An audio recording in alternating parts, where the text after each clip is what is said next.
Hello and welcome back to Johar IQ। I hope आप लोग बहुत अच्छे होंगे और अच्छे से तैयारी कर रहे होंगे। और हम लोग आज अपने पोएट्री सेक्शन का एक नया क्लास करने वाले हैं and that is sonnet 29 when in disgrace with fortune and men's eyes. It is written by William Shakespeare. ठीक है, और हम लोग को यार प्यारा सा 14 लाइन का पोएम मज़ा आने वाला है पढ़ने में। ठीक है, तो बहुत जल्दी ही हो जाएगा। आराम से लास्ट तक वीडियो को देखिए और हम लोग एंजॉय करेंगे इस वीडियो को। चलिए शुरू करते हैं। तो ऑब्वियसली इस वीडियो में हम लोग ऑथर के बारे में जानेंगे, पोएम के और देखेंगे, and obviously we will also talk about themes. लेकिन ये सब चीज़ से पहले आई वुड लाइक कि आप कुछ अपना टर्म्स क्लियर कर लें। ठीक है, तो सबसे पहला चीज़, ये सोनेट क्या होता है। तो सोनेट बेसिकली एक 14 लाइन्स के पोएम को बोला जाता है। बहुत सारे टाइप के पोएम्स होते हैं। ठीक है, तो उसमें से जो 14 लाइन्स का पोएम रहता है तो उसको सोनेट बोलते हैं। और उसके बाद एक और चीज़ इसकी खासियत है कि मोस्टली रोमांटिक होता है, रोमांटिक जॉनरा से बिलोंग करता है। तो वही चीज़ है। तो ऑब्वियसली आप अभी भी गैस कर पा रहे होंगे कि हम लोग आगे क्या पढ़ने वाले। थोड़ा सा तो रोमांटिसिज्म मिलने वाला है हम लोग को इस वीडियो में, राइट। तो ये रोमांटिक जॉनरा को बिलोंग करेगा ये सोनेट। और मैं बता दूं, जो हमारे विलियम शेक्सपियर हैं, जो इनको आप यहाँ पे देख सकते हैं अपने लेफ्ट साइड में, ये बेसिकली सोनेट, बहुत सारा सोनेट्स बेसिकली इन्होंने लिखा है। अगर मैं आपको नंबर्स बताऊं तो सोनेट का नंबर होगा, एक सेकेंड, हाँ, सोनेट का नंबर है अराउंड 154, जिसमें से 29th सोनेट जो है वो आज हम लोग पढ़ने वाले हैं। और मैं आपको बता दूं, ये रहा विलियम शेक्सपियर, आपने देख लिया इनको ऑलरेडी। और यहाँ पे उनके बारे में कुछ लिखा हुआ है जो कि मुझे एकदम नहीं पसंद यार बताना। आप इसे एक बार पढ़ लेना। सारा पोएट राइटर सबका ये करीब करीब बराबर रहता है, ये वाला पोर्शन। इनका बर्थ कहाँ हुआ, डेथ कहाँ हुआ, ये भी सब बराबर रहता है। मैं आपको कुछ अलग बताता हूँ, थोड़ा हटके बताता हूँ। तो जैसे हम लोगों ने सोनेट का मतलब ऑलरेडी देख रखा है, विलियम शेक्सपियर के बारे में कुछ और जान लेते हैं। ऑब्वियसली आपको पता है कि ये बहुत ही बहुत ज़्यादा इन्फ्लुएंशियल राइटर रहे हैं अपने टाइम के। और आज भी हम इनके वर्क्स को बहुत ही ज़्यादा दिल से पढ़ते हैं। प्लस आपने अपने क्लास 10th में एक प्ले पढ़ा होगा, दैट वाज लाइक, उसका नाम था जूलियस सीजर, ये नाम था उसका। और मैं बता दूं, आप लोग बहुत इन्जॉय किए होंगे इस प्ले को फॉर श्योर। ये भी प्ले जो लिखा हुआ था वो हमारे विलियम शेक्सपियर ने लिखा था। और इनके ऊपर तो पूरा एक सेंचुरी भी बोला जाता है, लाइक शेक्सपियरियन एरा भी बोला जाता है। उसको हम लोग इंग्लिश हिस्ट्री में पढ़ते भी हैं। बल्कि आगे एक और बात बता दो, इन्होंने 154 सोनेट तो लिखा था, लेकिन ये कभी चाहते नहीं थे कि ना इनका जो ये सोनेट है ये बाहर निकले और बाहर के लोग भी इसको पढ़ें। ठीक है, तो जितना भी इनका सोनेट रिलीज हुआ है वो सारे इनके डेथ के बाद हुआ है। दैट इज इनके मतलब पोस्ट ह्यूमस, मतलब इनके डेथ के बाद बेसिकली सारा सोनेट जो है वो रिलीज किया गया है। ठीक है, ये रहा हमारे विलियम शेक्सपियर के बारे में। और ये आप थोड़ा पढ़ लीजिएगा खुद से। हम लोग चलते हैं पोएम। और भाई मैं बोलूँगा ये है पोएम, और पोएम यहीं पे ख़त्म होता है। बहुत छोटा है, राइट। चलिए, but we will discuss nicely before jumping into poem. मैं चलो थोड़ा और बैकग्राउंड बताता हूँ पोएम में हम लोग पढ़ने क्या वाले हैं, राइट। तो सबसे पहले तो जो ये रहेगा, जो स्पीकर रहेगा, obviously you can say that it is William Shakespeare, और कोई और भी हो सकता है।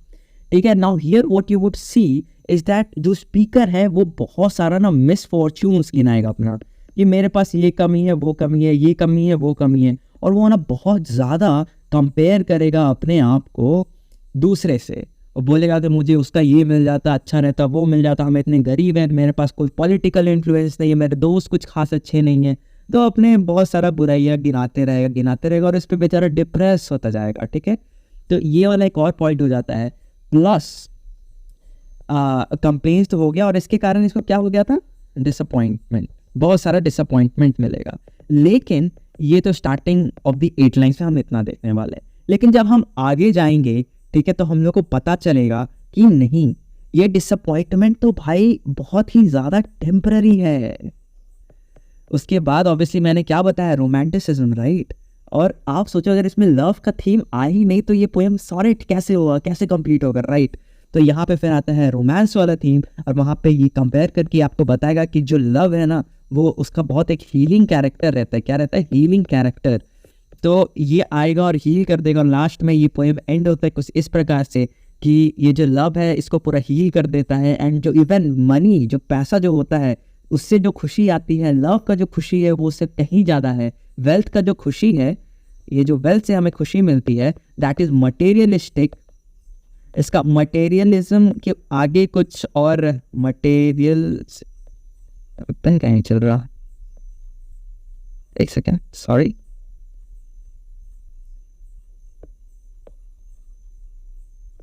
हाँ, तो मटेरियलिस्टिक, तो वेल्थ जो है ये बेसिकली मटेरियलिस्टिक है। और जहाँ तक बात करें जो खुशी हम लोग को लव से मिलने वाला है ना, तो ये जो लव वाला खुशी है that is totally spiritual, totally spiritual, right. तो ये चीज़ था और यहाँ पे हमारा पोएम प्यारा सा एंड हो जाएगा। फिर जल्दी से जाके हम लोग डिस्कस करते हैं आगे। तो चलो जल्दी जल्दी स्टार्ट करते हैं। When in disgrace with fortune and men's eyes, I all alone bewept my outcast state. देखो क्या होता है कि पहले लाइन में आप यहाँ पे देख सकते हैं, ये जो स्पीकर है जो बता रहा है आपको, ये बताता है अपना मिस फॉर्च्यून स्टेट के बारे में कि कैसे इसके पास सब चीज़ की कमी, आगे उसको बहुत अच्छे से एक्सप्लेन भी करता है। और ये बता रहा है कि इसका जो घटिया स्टेट है उसके कारण ना ये क्या कर रहा है, ही इज़ क्राइंग। क्या कर रहा है, ही इज़ क्राइंग। हमारे साथ भी तो होता है, हम भी अगर हमारे पास भी कोई इशू हो जाती है, कुछ प्रॉब्लम होता है, कुछ नहीं होता है, बचपन में करते थे, मम्मी ये चीज़ नहीं है मेरे पास, इसके बिना कैसे होगा। तो यही चीज़ यहाँ पे ये बंदा भी कर रहा होता है, ये भी बोलता है कि यार इसके बिना ये कैसे, ये कैसे। और साथ में यहाँ पे आप देख सकते हैं when in disgrace with fortune and men's eyes. यहाँ पे आपको मेंस आइज से मैं बता दूँ उसका क्या मतलब समझना है।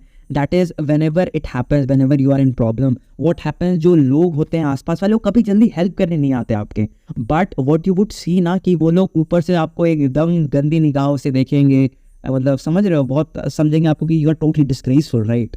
वैसे हमेशा होता है, आज के समय में भी होता है, और ये पोएम आज के समय के लिए भी सही है करीब करीब। और ये देखिए, तो वही चीज़ है, आपको बहुत लोग बहुत ही अजीबो निगाहें से, अजीबो गरीब निगाहें से देखते हैं, and that is what it is written here.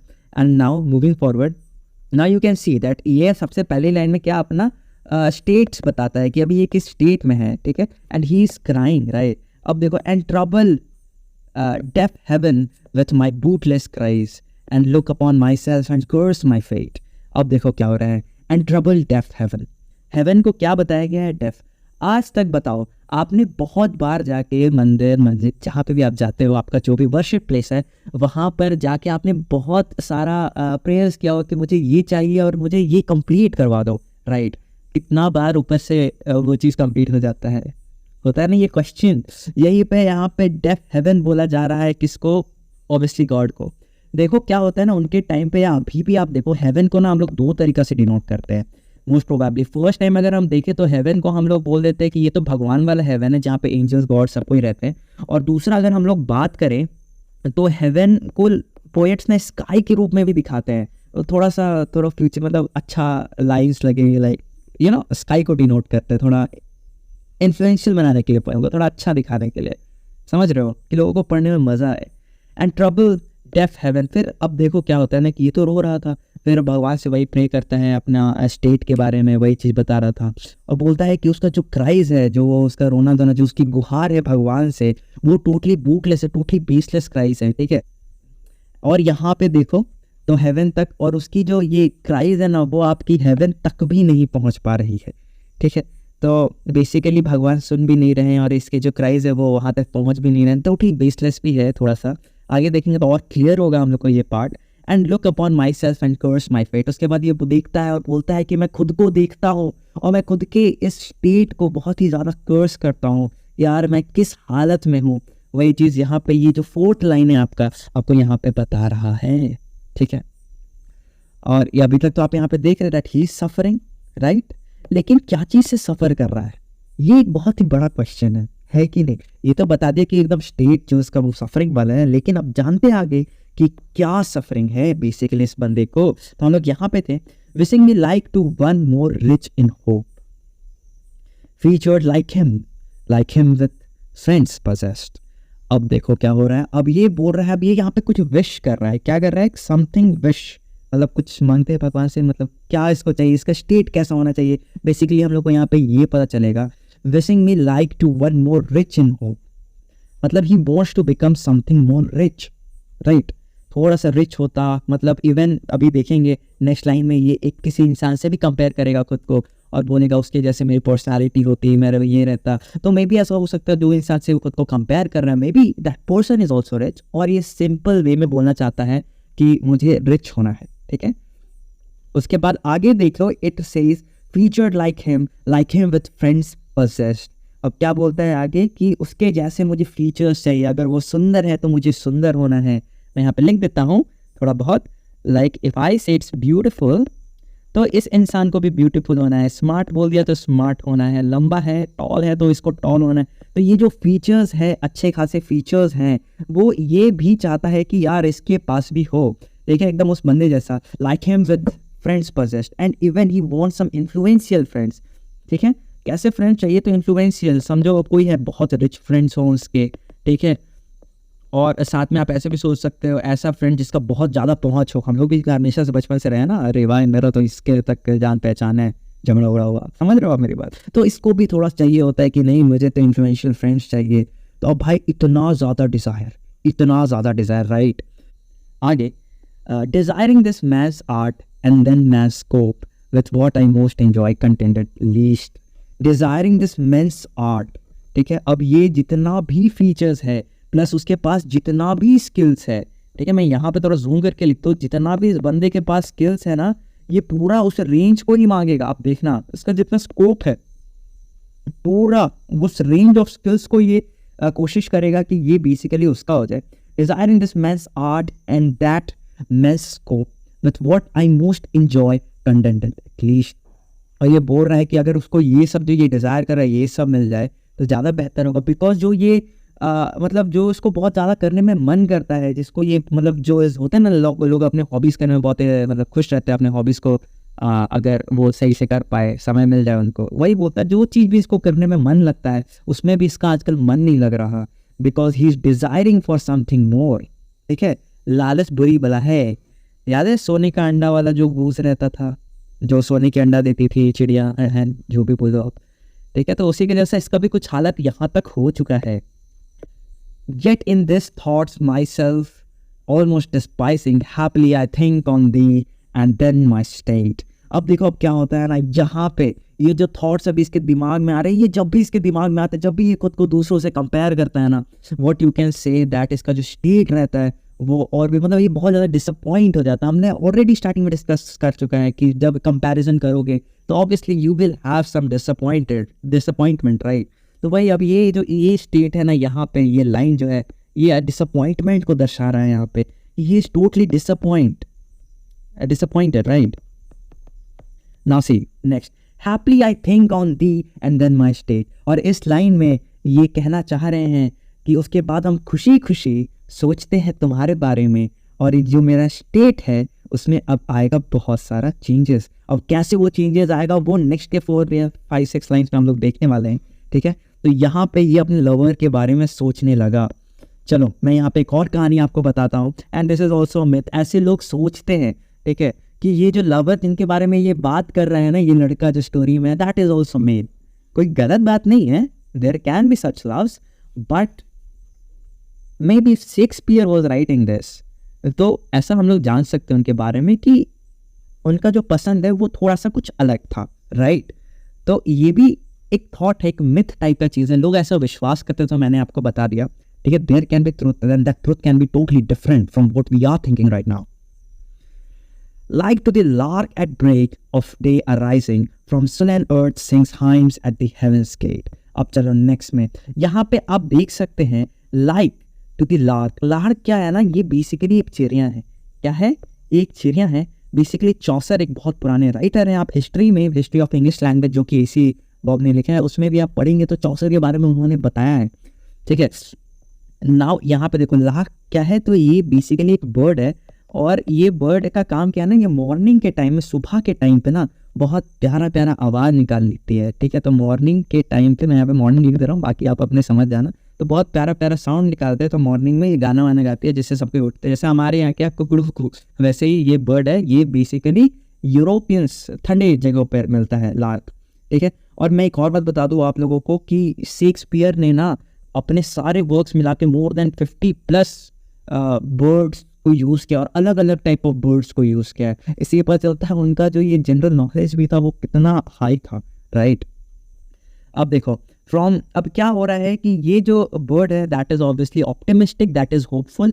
इस सिंबल को यहाँ पे ये बर्ड दर्शा रहा है at break of the day arising. और ब्रेक ऑफ द डे का भी मैं मतलब आपको बता देता हूँ। तो ब्रेक ऑफ द डे का जो मतलब होता है दैट मीन्स कि सुबह का टाइम, ठीक है। It is the mornings time. क्या है? Morning time. ये बर्ड भी सुबह में आती है और ये टाइम भी क्या है? ये मॉर्निंग टाइम है, सुबह का भी हुआ है। अभी जस्ट ऐसा सूरज की पहली किरणें भी ऐसे ना गिरी हो, हल्का सा सवेरा होता है ना, उसका बात हो रहा है यहाँ पे, ठीक है। तो वही अभी ये बता रहे like to the lark at break of the day arising. मतलब जैसे एक लार्क, एक उस बर्ड के लिए ये जो break of the day matter करता है, उसी तरह from sun earth sings hymns at heaven's gate and even ये जो इसके हाइम्स हैं that is reaching heaven's gate. थोड़ी देर पहले हम लोगों ने अभी जस्ट डिस्कस कर रखा था कि यहाँ पे जनाब की भी बूटलेस क्राइस थी। यहाँ पे थोड़ा सा मैं कंपेयर लिख देता हूँ, ठीक है। यहाँ पे भी ये बूटलेसली क्राई कर रहा था और भगवान उसको सुन ही नहीं रहा था। लेकिन ये चिड़िया जब अपना प्यारा प्यारा आवाज़ ऐसा चहचहाता है तो यहाँ पे आप क्या देख सकते हैं कि ऑब्वियसली इसकी जो हाइम्स है, जो भी ये गा रहा होता है, वो भगवान के दरवाजे तक पहुँच जाता है, ठीक है। नाउ आगे, For thy sweet love remembered such wealth brings that then I scorned to change my state with the kings. अब ये जो लास्ट दो लाइन है ना भाई, that is the best line and obviously अगर जो लोग लवर्स हैं ना वो लोग बहुत प्यार से समझ सकते हैं, ठीक है। तो वही बात है, चलो यहाँ देखते हैं क्या है।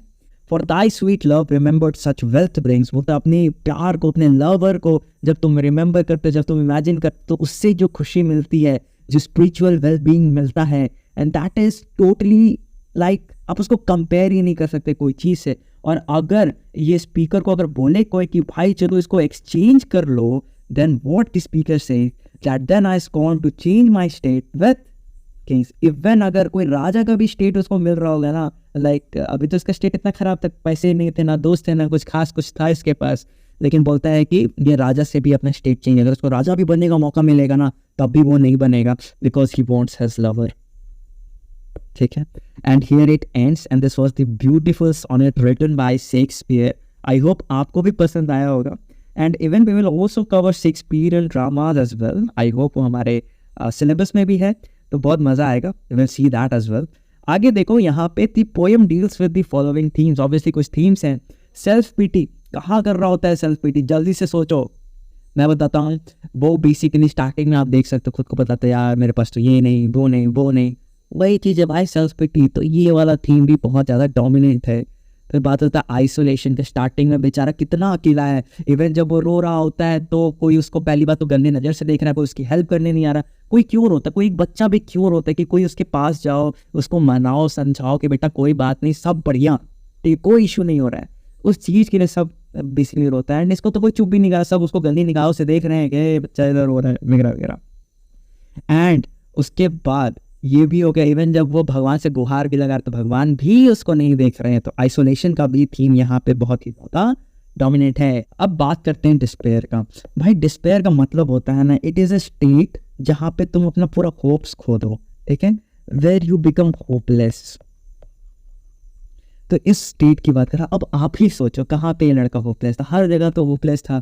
जब तक हम लोग लास्ट के कुछ लाइन में नहीं आते, जब तक कि अपने लवर के बारे में नहीं सोचता, तब तक टोटली होपलेस रहता है ये बंदा। सोच लो इसके लिए इसका लवर कितना इंपॉर्टेंट है, लेकिन हमारे लिए क्या इंपॉर्टेंट? हमारे लिए गवर्नमेंट जॉब इंपॉर्टेंट है, राइट। तो वही बोल रहे हैं, तो उसका लवर कितना इंपॉर्टेंट है इसके लिए। ये इवन सोचो राजा का जो गद्दी है वो भी छोड़ सकता था, लेकिन स्टार्टिंग में यार इतना अपना डिस्पेयर, अपना सैडनेस, अपना होपलेसनेस कोई एक्सप्रेस कर रहा होता है। और जबकि लव का बात करें तो भाई लव तो बहुत ही ज़्यादा डिस्पेयर है, सब चीज़ इसको बाहर निकालने में लव बहुत ही ज़्यादा हेल्प करता है। And here it ends. नहीं, एक और एक कंपैरिजन मैंने स्टार्टिंग में भी बात कर रखा था, that what money gives you is totally materialistic and what the wealth of love means is something totally spiritual, ठीक है। वो आप फील कर सकते हो वो चीज़ को, और उसका जो कंपैरिजन है ना भाई, उसको एक बार अच्छे से ही ध्यान से देख लेना, बाकी और कुछ नहीं। और यहाँ पे हम करते हैं अपना प्यारा पोएम को एंड। आई होप आपको बहुत पसंद आया होगा और हम लोग मिलेंगे अपने नेक्स्ट वीडियो में। लेकिन PDF अपलोडेड है कहाँ पे? तो टेलीग्राम पे आप लोग ज्वाइन कीजिए टेलीग्राम ग्रुप, ठीक है। और PDF वहाँ से, और टेलीग्राम का लिंक है भाई डिस्क्रिप्शन में, वहाँ से जाइए डाउनलोड कीजिए। Thank you and have a nice day. पढ़ते रहिए। See you in the next video.